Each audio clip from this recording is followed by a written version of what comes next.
The last topic is going to be the rise and fall of the Antichrist, and how this relates to our previous two studies is that the focus I mentioned is that the reason why Satan has been instigating anti-Semitism is to try to organize people, to destroy the Jews, to avoid the second coming. And the last major person Satan will be able to use is the Antichrist, and there he plays a pivotal role in Jewish survival, Jewish destruction. Now, by way of introduction, what we're going to see developing in the tribulation is a counterfeit trinity. Satan will play the role of the counterfeit father, as he does in Revelation chapter 12. And the Antichrist will play the role of the counterfeit son in Revelation chapter 13, verses 1 through 10. And the false prophet will play the role of the counterfeit spirit in Revelation 13, verses 11 to the end of the chapter. And we see development of this counterfeit trinity by the different names of the Antichrist. So in the scriptures, he's given 11 different names or titles. So within the context of the Hebrew Bible, he's referred to as the seed of Satan in Genesis chapter 3, verse 15. He's called the little horn in Daniel chapter 7, verse 8. He's called the king of fierce countenance in Daniel chapter 8, verse 23. He's called the prince that shall come in Daniel 9:26. He's called the desolator in Daniel 9:27, and the willful king in Daniel 11, verse 36. So the first 6 names are Hebrew names from the Old Testament, all of them from the book of Daniel, except the first name where he's first introduced as the seed of Satan. Moving to the New Testament, he's called the man of sin in 2 Thessalonians chapter 2, verse 3. In the same verse, he's also called the son of perdition. Now, the most common name we use today is the name Antichrist, but that name appears only once specifically with that name in 1 John chapter 2, verse 22.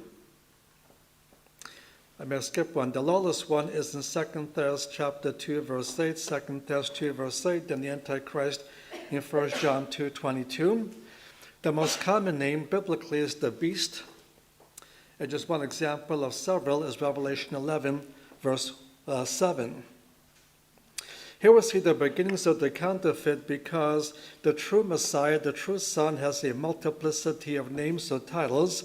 Every name and the title tells us something about his person and something about his work. The same thing is true with the counterfeit son.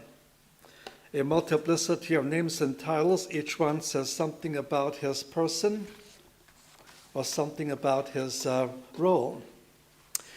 So now with that background, let's turn to Genesis 3 and deal with the origin of the Antichrist.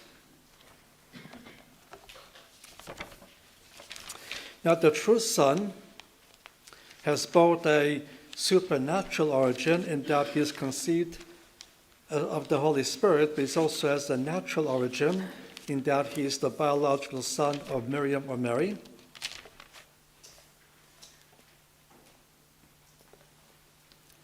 The same thing is going to be true about the counterfeit son.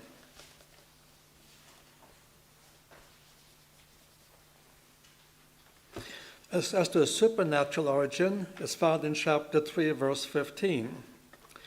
And I will put enmity between you and the woman, and between your seed and her seed. He shall bruise your head, and you shall bruise his heel. Now, chapter 3 describes the fall of humanity, and so it should be natural that will also contain the first prophecy about the Messiah, because the Messiah is coming to deal with the problem of human sin.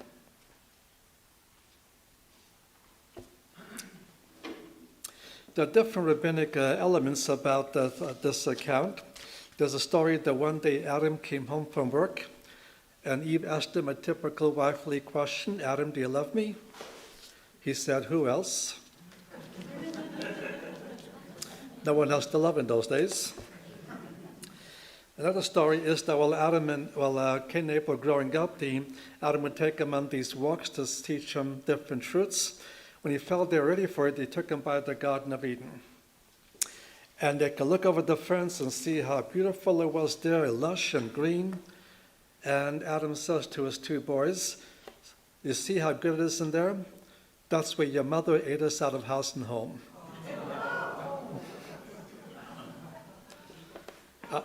Those are rabbinic stories. They're not my stories. I don't go along with those things. But notice in verse 15 the mention of two different seeds, the seed of the woman and the seed of Satan. So let's go with the seed of the woman. Because by pointing out that the Messiah will be of the seed of the woman, breaks the normal biblical mold. Because throughout the scriptures, the seed is always traced to the male line and the female line. You have a lot of genealogies throughout the Hebrew Bible. You have two in the New Testament, but it goes to the male line. Women are either not mentioned at all, and here and there where they happen to be mentioned, they're mentioned in passing, not directly relevant to the genealogy. But in contrast to all of the other genealogical accounts, in the case of the Messiah, he'll be reckoned after the seed of the woman. It does not explain why at this point, but for some reason or another, he'll be reckoned after the seed of the woman. And the answer only comes centuries later in the days of Isaiah. In Isaiah chapter 7, verse 14, Isaiah 7:14 explains what is meant by Genesis 3:15 in that the Messiah will not have a biological father. He'll be conceived and born of a virgin.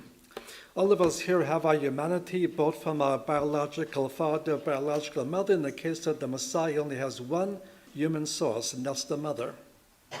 And for that reason, he'll be traced after the seed of the woman. So from that we learn the seed of the woman will require a supernatural origin, a supernatural conception.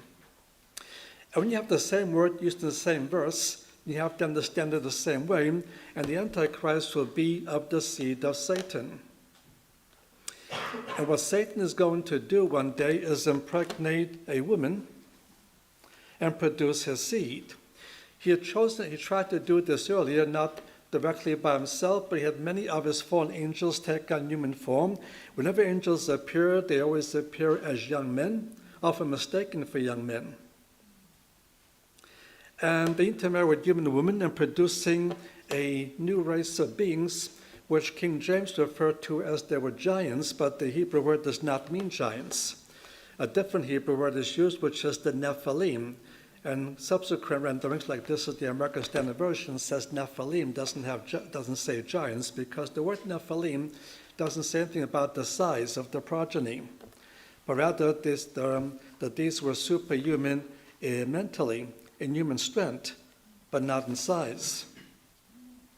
And the goal was to corrupt the seed of the woman so the Messiah cannot come. He came close to succeeding until Noah's flood came, destroyed all humanity, and the Noahic line remained pure of that intermarriage. What's going to happen in the future is he himself will impregnate a woman, and that will be his individual seed, which will be the seed of Satan. That'll be his supernatural origin. As to his natural origin, go to Daniel chapter 9. Daniel chapter 9.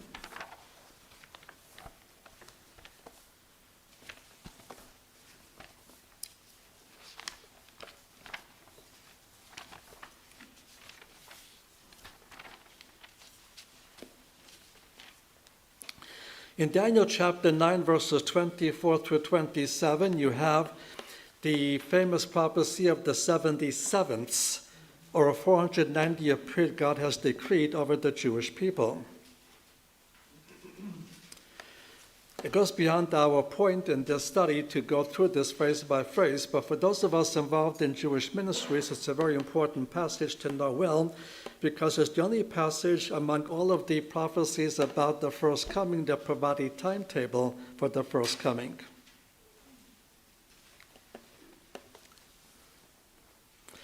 And he points out that the first 483 years have already been fulfilled, being fulfilled at the time of the first coming. Then he points out there'll be a gap of time where three other events are going to occur before the last 7 years begin taking away. And in this section we read this. This is in verse 26. And after the 60 and 2 7 shall the anointed one be cut off, and shall have nothing. And notice the next phrase. And the people of the prince that shall come shall destroy the city and the sanctuary. It's not the prince that shall come, notice, that will destroy the city and the sanctuary, but the people out of whom he comes will destroy the city and the sanctuary. And historically now, the people responsible for destroying the city and the sanctuary were the Romans. And the prince that shall come, therefore, will come out of the Roman ethnic identity. This does not limit it to be Italian, because what used to be the Roman ethnic identity consisted of about 5 different tribes. The Italians were one, the Etruscans another, there were also 3 other groups. So historically, we know it was the Romans that destroyed the temple and the city in the year 70. And the Antichrist will come out of that people. So he'll be not only a Gentile, he'll be specifically a Gentile of Roman nationality, of Roman ethnic identity. So putting the supernatural, natural together, the Antichrist is going to be a Gentile of Roman origin.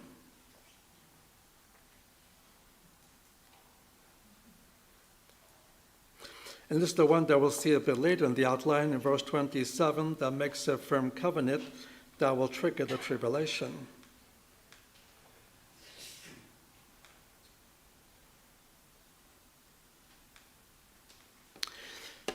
Now, in Daniel chapter 7, he's viewed as being the final ruler of the times of the Gentiles. The final ruler of the times of the Gentiles. And that points to his Gentile identity.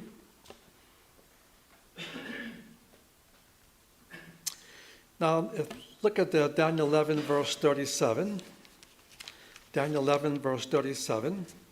Some people use this in the King James Version to teach he must be a Jew.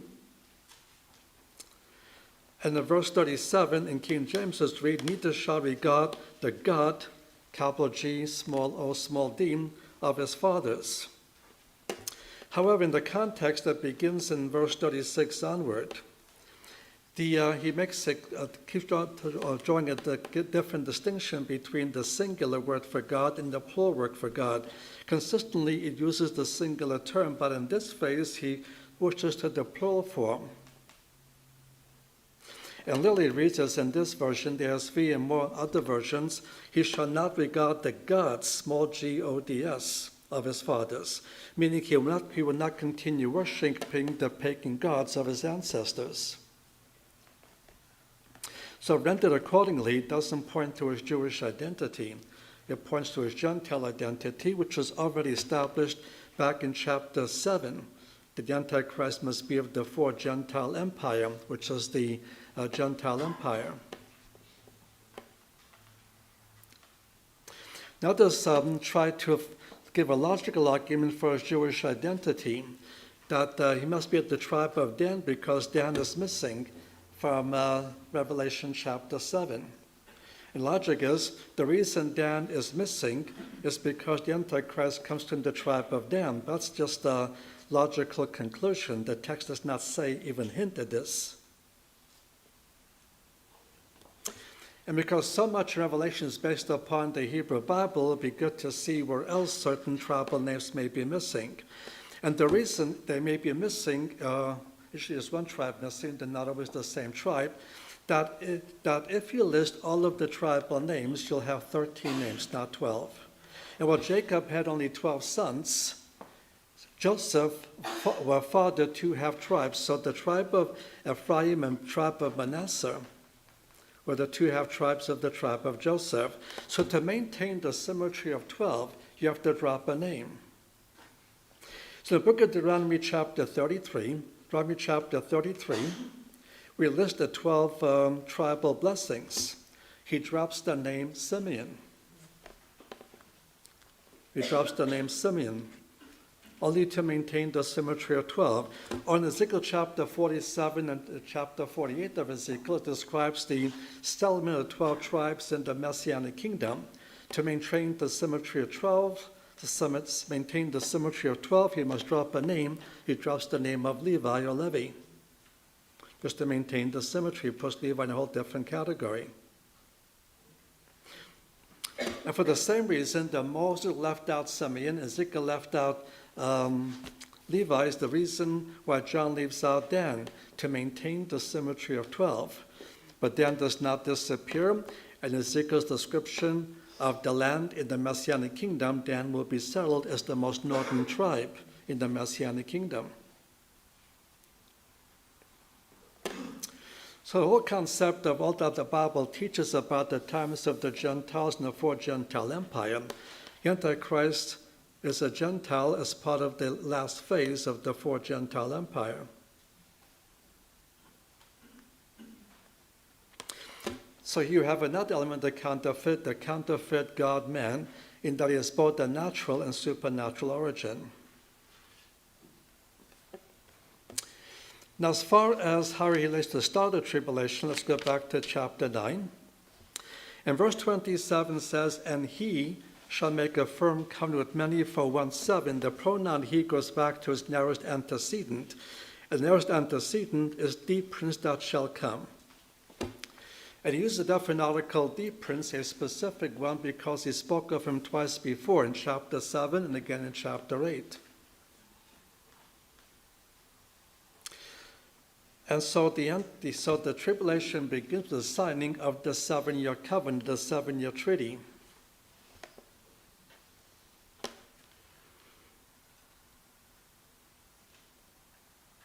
Now, this presupposes two things will be in place. One is and one is not. What is already in place is that this prophecy required a Jewish state with a Jewish government, where to make covenant like this could be signed, and that's only been true as of 1948. But secondly, this prophecy also requires the Antichrist to be in high political authority. Before the tribulation, with whom a sovereign state like Israel can sign a covenant of this nature, because states do not sign covenants with nobodies. And this is not yet in place. Every time a new president is elected, somebody writes a booklet trying to prove that new president is the Antichrist. I remember a book written about Ronald Reagan because his first name, middle name, and last name all had 6 letters, as if God was enamored with the Latin alphabet. And then, bit by bit, the other people also were nominated. And when Bush was elected, there was some discussion on it, more so with the first Bush than the second Bush.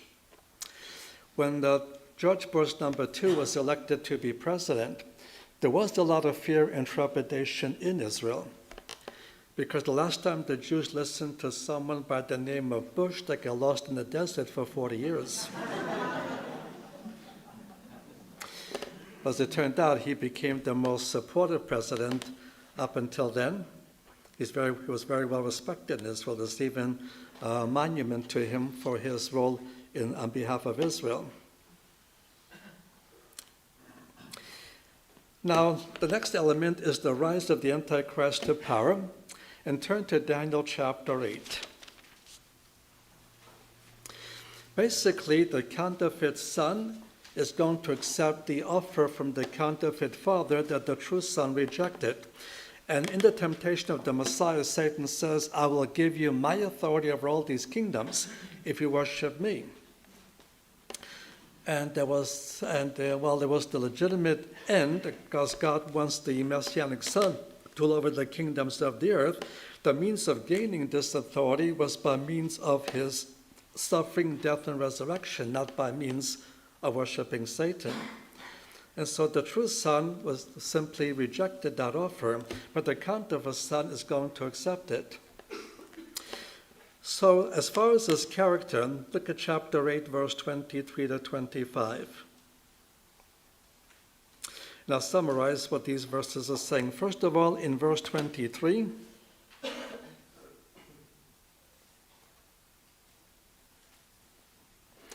he'll be able to understand dark sentences. This was the same thing that was said of a true prophet earlier, of Daniel, back in chapter 5. He could understand dark sentences, meaning he could solve riddles and problems, like being able to read the writing on the wall and interpret the writing on the wall. And the counterfeit son is going to have the same supernatural ability, but won't come from the true God, but from the counterfeit father.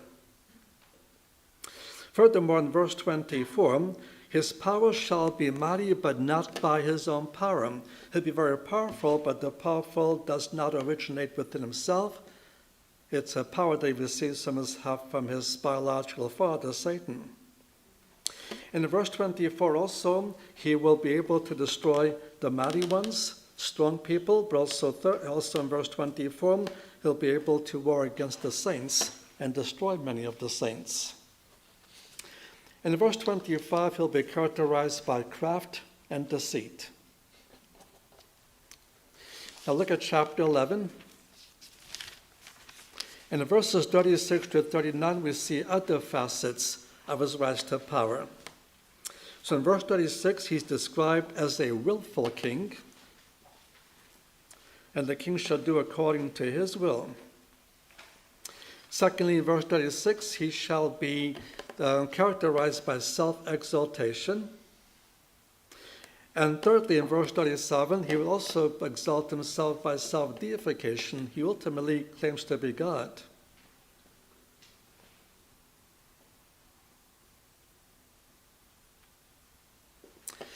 Now, two other things about his character. Let's go to 2 Thessalonians chapter 2, 2 Thess chapter 2.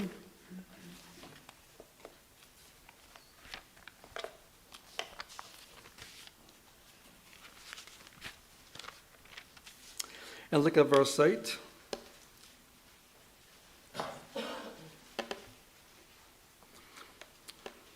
Then shall be revealed the lawless one. And one of his characteristics is shall be characterized by lawlessness. And once he gains world control, lawlessness will become the policy of the government. Then in verse 9, even he who's coming is according to the working of Satan. The Greek word working is the source of English word energizing. He'll be energized by Satan. And energizing includes, well, powers and signs and lying wonders. And the same three terms used of the true prophets, used of even of the Messiah, powers, signs, and wonders, are now used of the counterfeit son. Powers, signs, but the wonders are lying wonders. But these signs and wonders come from the source of the counterfeit father and not the source of the true God. So this will be his characteristics, and by these characteristics he will accomplish, first of all, worldwide political authority, and secondly, worldwide religious authority. Let's turn back to Daniel and look at chapter 7.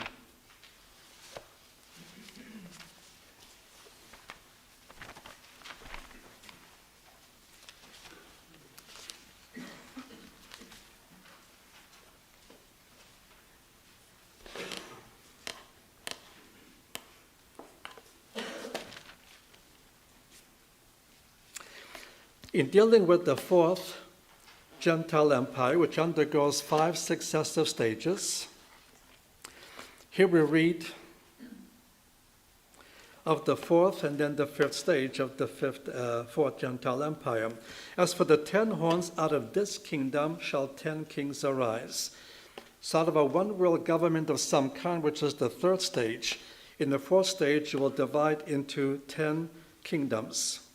And these 10 kingdoms include both East and West. It's not limited to the nations of Europe, but worldwide. So there'll be 10 Gentile nations plus Israel. And that will start before the tribulation starts, It will continue until the midpoint of the tribulation. And then the verse continues, and another shall arise after them. He shall be diverse from the former. He shall put down 3 kings.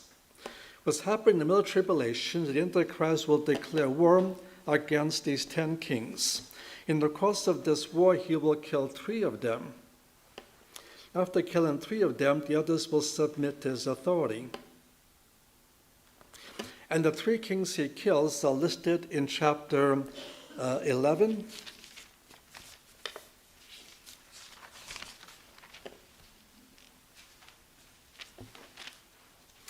Verses 40 through 45.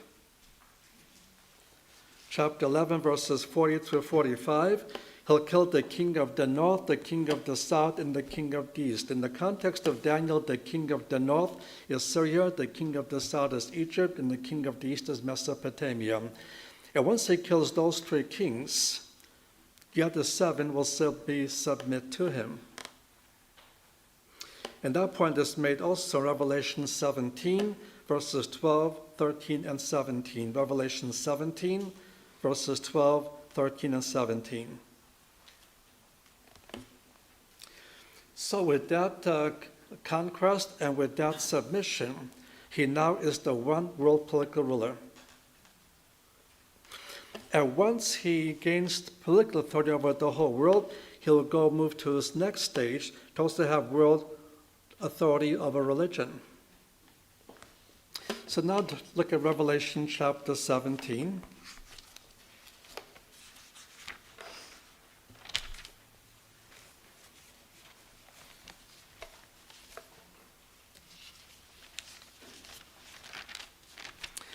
Revelation 17 describes as the one world religion that will be religious authority for the world in the first half of the tribulation.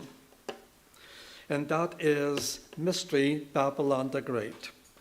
The 2 satanic mysteries I mentioned earlier, and the first satanic mystery is the rise of the man of sin in 2 Thess 2, and the second satanic mystery is Mystery Babylon the Great. And this involves a unification of all world religions, all false denominations, into one world super religion. And this one world super religion will rule the world religiously in the first half of the tribulation, and she will do so with the support of those 10 kings. And the true believers of that day that will not submit to its religious authority will suffer persecution, and many will be martyred. But that will change at the midpoint of the tribulation after gaining world political control. Then he will gain religious control, which involves destroying this one world religion. Look at verse 16 of chapter 17. The 10 horns which you saw, and the beast these shall hate the harlot. Well, she received the support of the human governments, but they were not in favor of it.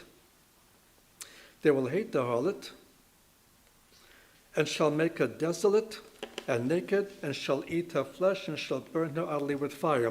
And so the first thing he does to destroy religious opposition, he destroys this one world religion. And while chapter 18 deals with a physical Babylon, chapter 17 deals with a spiritual Babylon. The next stage is this war against the 2 witnesses of chapter 11. In chapter 11, verses 3 through 13, 11:3 through 13, the 2 witnesses are allotted a ministry for 1,260 days. That's 3.5 years. That's the first half of the tribulation. All attempts to kill them will fail. And those who try to kill them are killed themselves. They have supernatural power to cause people to be destroyed by fire when they attack the 2 witnesses. They also can turn water into blood. But once their 3 years have finished and the allotment of this ministry has ended, then the Antichrist can do what many others tried to do and failed. Now look at verse 7. And when they shall have finished their testimony, the beast that comes up out of the abyss shall make war with them and overcome them and kill them. And while the two witnesses will be resurrected, they do not remain on earth with the resurrection after 3.5 days of deadness on the streets of Jerusalem. They'll ascend into heaven. Then that removes a second key opposition to his world religion. And the third thing he will do is in chapter 7, verse 25. Chapter 7, I should say Daniel chapter 7, not Revelation. Daniel chapter 7, verse 25. And verse 25 says, He shall speak words against the Most High, and shall wear out the saints of the Most High. He shall think to change the times and the laws, and they shall be given into his hand for a time and times and a half a time. But notice he will target the saints.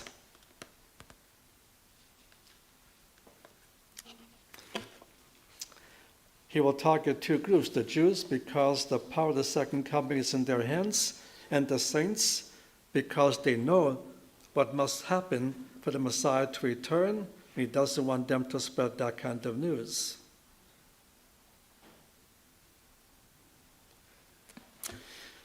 Let's move on now to the death and resurrection of the Antichrist, which carries out the counterfeit a bit further.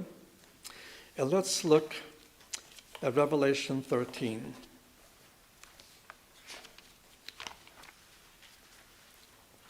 Now, Daniel chapter 11, verses 40 through 45, Daniel 11, verses 40 through 45, describes a war in which he wars against the 10 kings. In the course of that war, before he's successful in killing 3 of the 10 kings, he himself ends up dying.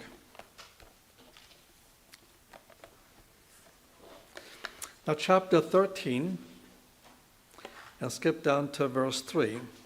And the beast which I saw was like unto a leopard.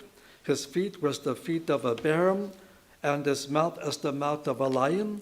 And the dragon gave him his power, his throne, and great authority. Now, these 3 animal-like features are the same animal-like features found in the book of Daniel, chapter 7. And so the body of this beast is that of a leopard, which represents the Hellenistic influences on the final empire. His feet were the feet of a bear. The bear represents the Medo-Persian Empire, and that shows the Medo-Persian influences on the final empire. And then the lion represents the Babylonian Empire. So all 3 previous empires leave some measure of influence on the Fourth Empire.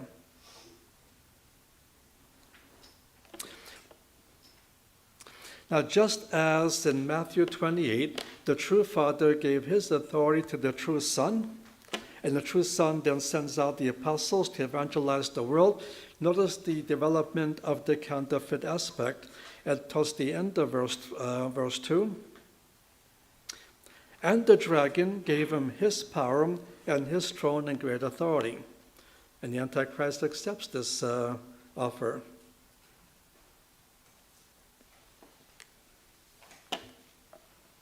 So in verse 3, so in his head as though it had been smitten unto death, but the death stroke was healed, and the whole world wanted after the beast. Now, the term beast can sometimes represent the fourth Gentile empire in its entirety, but sometimes the final leader of the fourth Gentile empire, the Antichrist. Here the focus is on the one of his heads as though it had been smitten unto death. And this is the stage when the Antichrist is the head of the fourth Gentile empire. And because he says smitten as unto death, people assume that he may have been wounded, but he fakes a death and therefore fakes a resurrection. But it's always wise to look how certain terms are used elsewhere, specifically in the same book. So keep your finger here and go back to chapter 5 for a moment. Revelation chapter 5.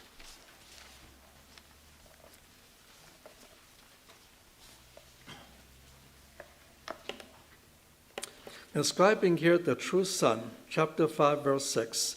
describing here the true Son, I saw in the midst of the throne of the four living creatures, in the midst of the elders, a lamb standing, as though it had been slain. Same phraseology of the true Son. Now that Jesus simply appeared to die, never really died on the cross, the testimonial for Gospels, he died a real death. But then suddenly, he was very much alive because of a resurrection. So the phrase, as though it had been slain, is an idiom for a resurrected individual. He died. By normal human experience, he should remain dead, but suddenly is very much alive. And the very phrase used of the true Son is now being used of the counterfeit Son, and must be understood in the same way.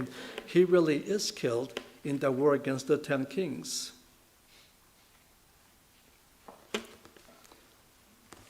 But then he'll be resurrected by his counterfeit father, so it's going to be as though he had been slain. And so,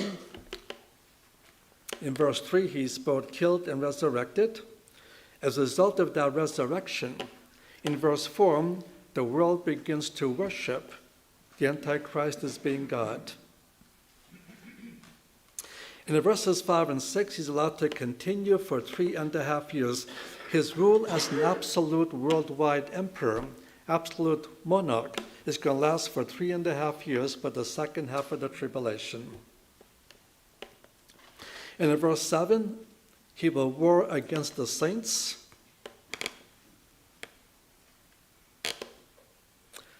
And in verse 8, the world all over is going to be worshiping him. So now we also have another counterfeit element, the counterfeit death and resurrection of the counterfeit Son. Let's go to the next thing on your outline, which has to do with the abomination of desolation. And we begin with Daniel chapter 9, verse 27.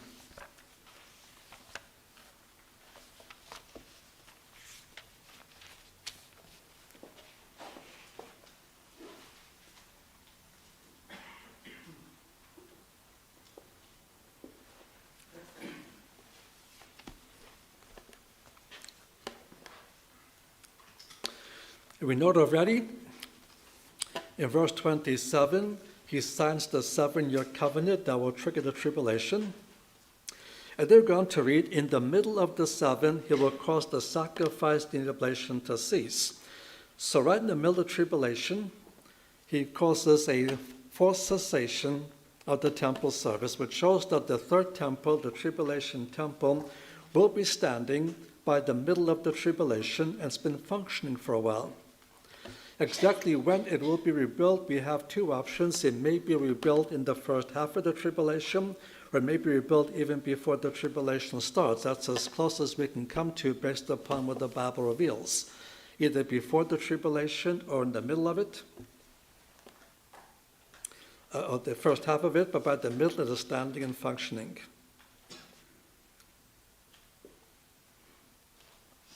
And into the full end of that determines shall wrath be put upon the desolate. Now what this tells us that the event called the abomination of desolation occurs at the midpoint of the tribulation, the middle of the 7. It doesn't tell us exactly what it is, but the word abomination in Hebrew often refers to something idolatrous. There are other usages of the term, but primarily of something idolatrous. Let's go to chapter 12 and look at verse 11.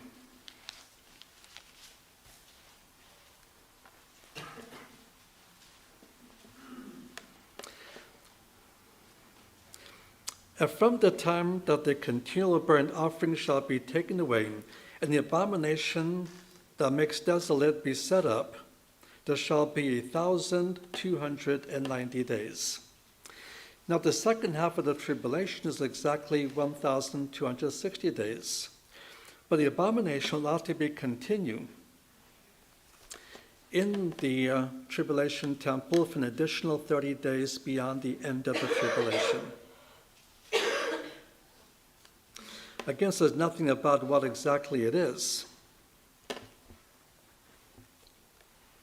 but it will continue for 3.5 years.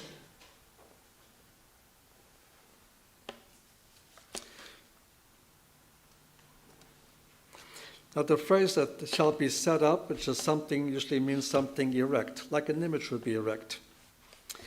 Now we go to Matthew chapter 24.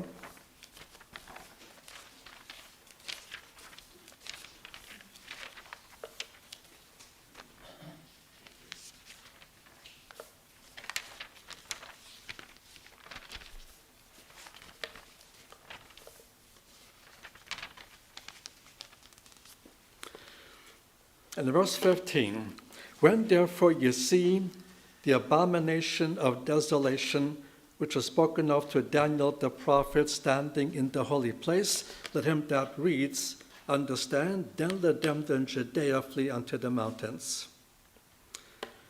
And the previous person happened to be President Barack. I was often asked, could he be the Antichrist? My answer was, he might fulfill the prophecy of verse 15 about the Obama nation of desolation, but no, he's not the Antichrist per se. But here the abomination of desolation serves as a sign to the Jews to flee the land. And the present state of Israel will be safely in the land until the midpoint of the tribulation. There'll be a collapse of the government, and there'll be a flight of the Jews fleeing the land, and they'll be exiled, not dispersed throughout the world again, but exiled for 3.5 years. And in the end of the 3.5 year period is when they come to faith that will trigger the second coming. The abomination, exactly what is, it's not stated at this stage. But it will be a sign for the Jews to flee the land, because it inaugurates Satan's final attempt to annihilate the Jews once and for all. That's the trigger. Now let's go Revelation 11.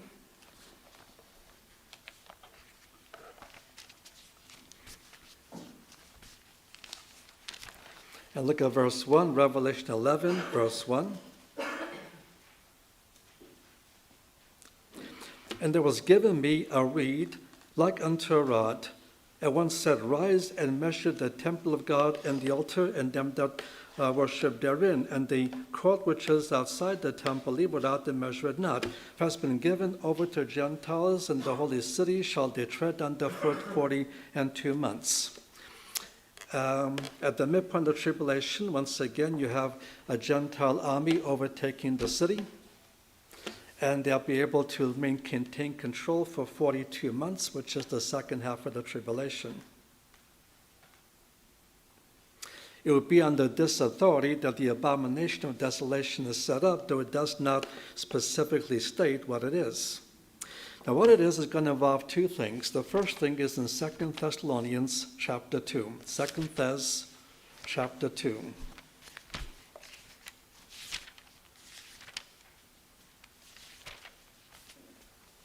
Second Thess chapter 2, and look at verse 3. 2 Thess 2 and verse 3. In dealing with the day of the Lord in verse 2, let no man beguile you anywise, for it will not be except the departure come first, and the man of sin be revealed, the son of perdition, he who opposes and exalts himself against all that is called God or that is worshipped, so that he sits in the temple of God, setting himself forth as God. The first stage is that he takes over the temple compound, as in Revelation 11, verse 1 and 2. He will declare his own deity right there in the temple compound and call upon the whole world to worship him as God. That will be the first stage of the abomination of desolation, but he will not remain in Jerusalem. What he will do is move his new capital to the rebuilt city of Babylon, which will become both his political headquarters and the economic world headquarters. He will inaugurate a second stage of the abomination, and for that we go back to Revelation chapter 13. Revelation 13.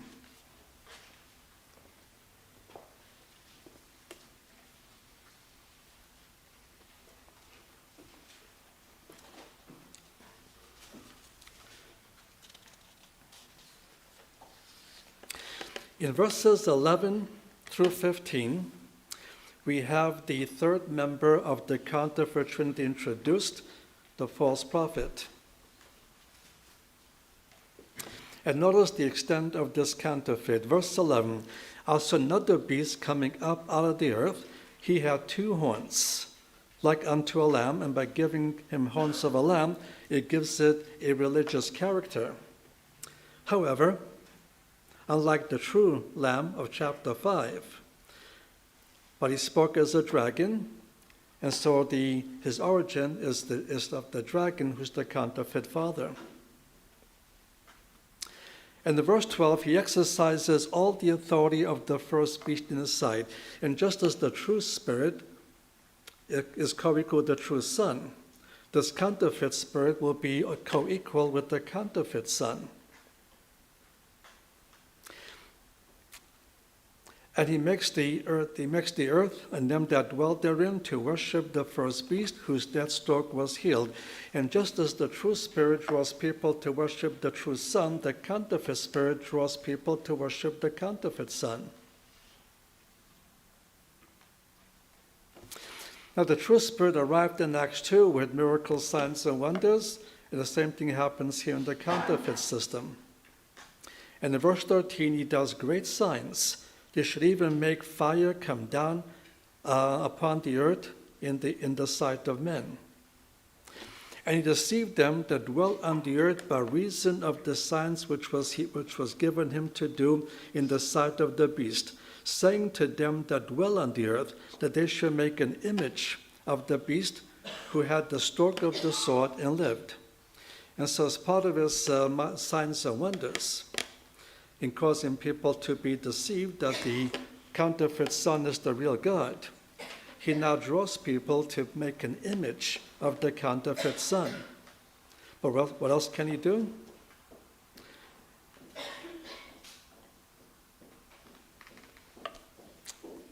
In verse 14, it was given to him to give bread to it, even to the image of the beast, that the image of the beast should both speak and cause as many as that should not worship the image of the beast should be killed. And so this is the image that's given real life for the ability to kill and to speak. It is this image that will be erected as the abomination in the Jewish temple, the third temple. And so while Babylon is his economic and political capital, Jerusalem remained his religious capital.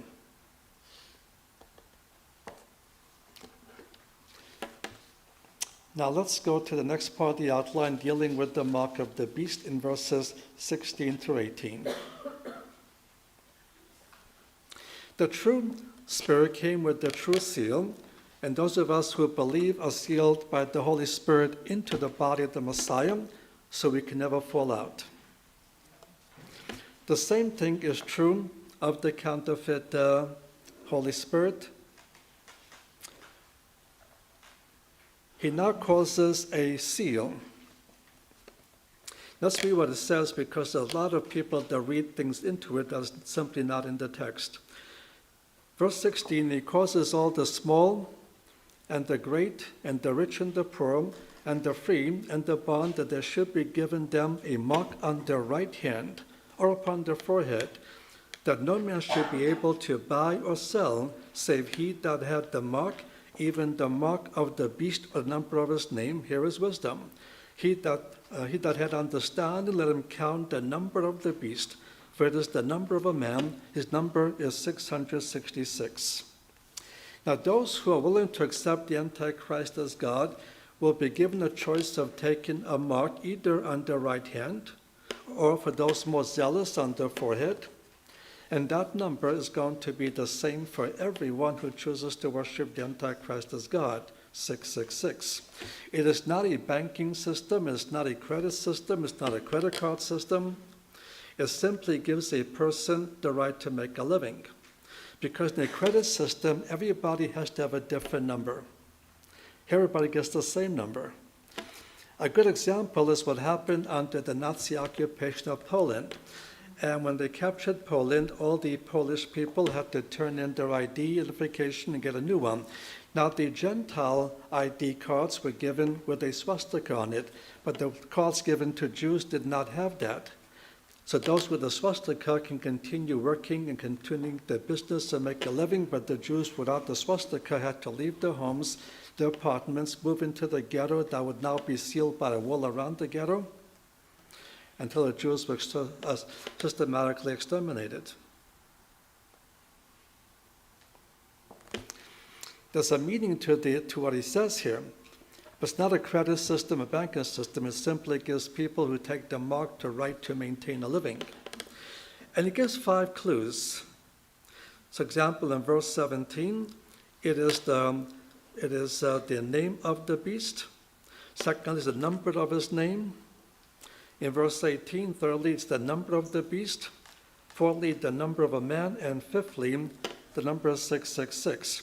What he's dealing with is that the numerical value of his name in Hebrew alphabet will equal 666. In classical Hebrew, we didn't have a separate system for letters and numbers. In modern Hebrew, they have this, but not in biblical Hebrew. So every letter was also a number. So every letter had a numerical value. Every word in Hebrew will have a numerical value. Every name in Hebrew letters will have a numerical value. And there are 22 letters in the Hebrew alphabet. The first 10 go in sequences of ones. 1, 2, 3, 4, 5, 6, 7, 8, 9, 10. Then skips by tens to 20, 30, 40, 50, 60, 70, 80, 90, 100. Then by hundreds to 200, 300, 400. So I can take anybody's name and put in the Hebrew letters that give you the numerical value of your name. If you want to see if you're a possible candidate for this office, being the Antichrist, just see me afterwards and I'll give you the numerical value of your name. But that is the meaning. Now you cannot figure out in advance because, for example, take the number 6.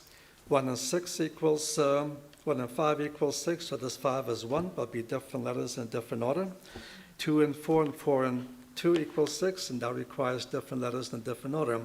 There's no way to determine what his actual name is until a name appears that fits many other aspects and descriptions we found in the scriptures. And if somebody knows how to put their name in Hebrew lettering, we can tell whether it is 666 or not 666.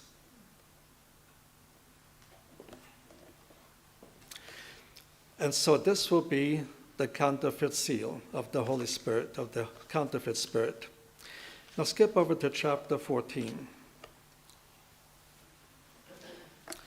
Here in chapter 14, we see the taking of the mark is going to be the point of no return.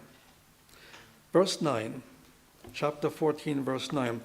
Another angel, a third, followed them, saying with a great voice, if any man worships the beast and his image, and receives a mark on his forehead or upon his hand, he also shall drink of the wine of the wrath of God, which is prepared unmixed in the cup of his anger. He shall be tormented with fire and brimstone in the presence of the holy angels, in the presence of the Lamb. And the smoke of their torment goes up forever and ever. And they have no rest day and night that worship the beast and his image, and who receives the mark of his name. Once a person chooses to take the mark, he has forfeited any opportunity to be saved. He's now faced with 2 things. First of all, the outpouring of the wrath of God, which will be the 7 bowl judgments coming up in chapters 15 and 16. And then secondly, he'll suffer the eternal torment of the lake of fire. But nobody will take the mark out of ignorance, because everybody in the world will have heard the gospel at least twice, if not more, before they have to make this decision. The first opportunity is by means of the 144,000 Jews in Revelation chapter 7, verses 1 through 8. Chapter 7, verses 1 through 8. And the second time is when the angel in chapter 14 preaches the eternal gospel. As in verse 6, I saw an angel flying in mid-heaven, having the eternal good tidings to proclaim unto them that dwell on the earth. And So everybody in their own language will hear an angel giving them the message of the gospel, what they need to believe to be saved.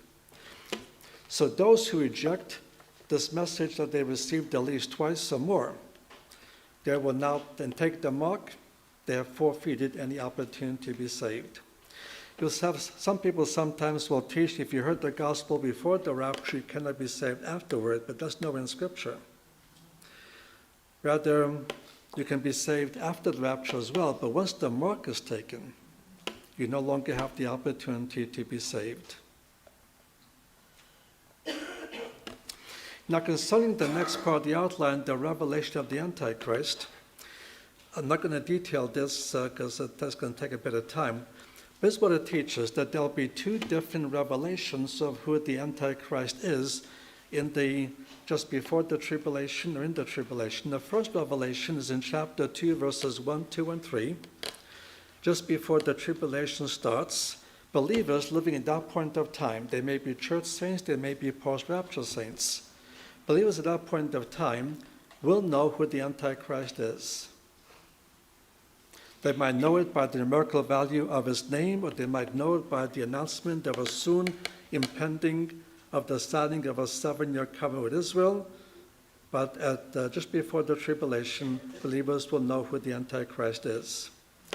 The second revelation in chapter 2, verses 4 through 8, chapter 2, verses 4 through 8, will come in the middle of the tribulation, as he takes over the temple and commits the first stage of the abomination of desolation.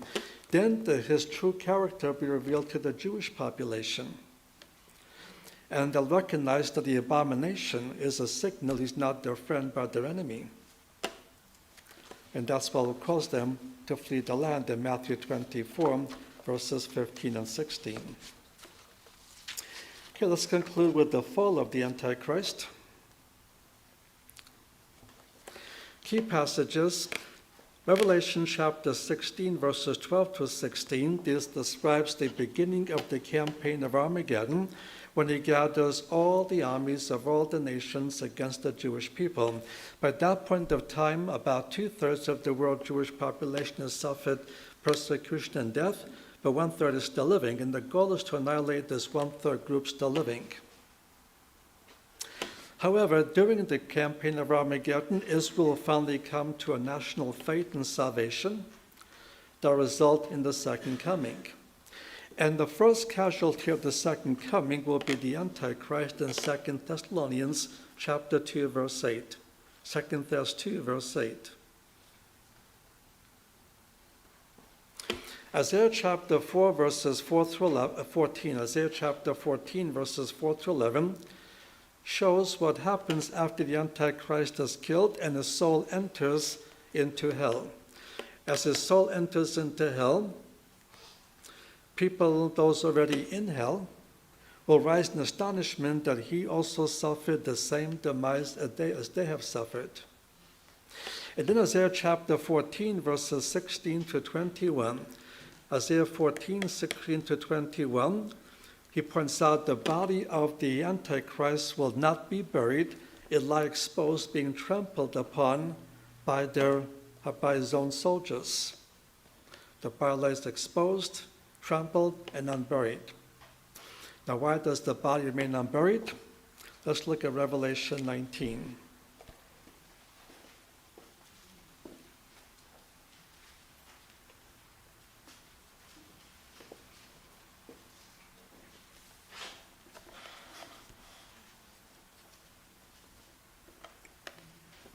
Verse 19.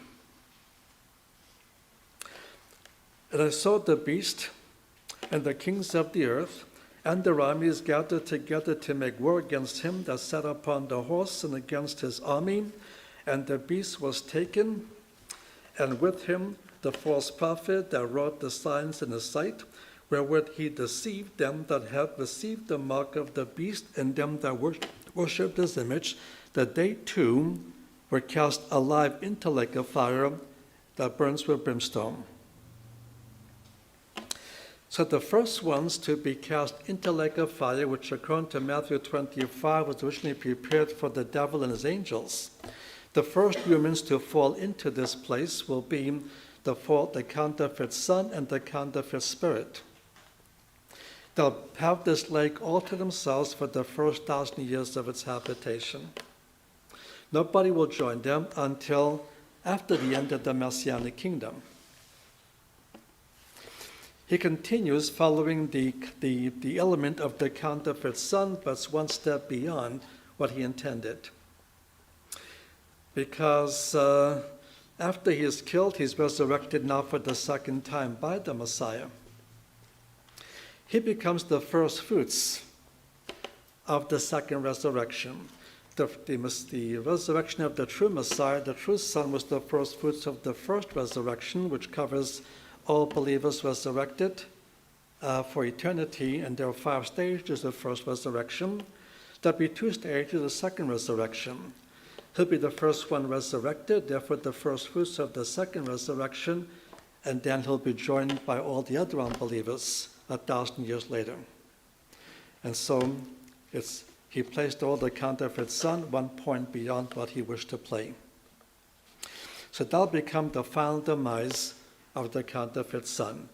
And that will be to the second coming, Israel's salvation, the reestablishment of the Messianic kingdom, and finally the world can enjoy a demon-free world, and the Jews can enjoy the land in its entirety for the first time, and live in prosperity and live in peace.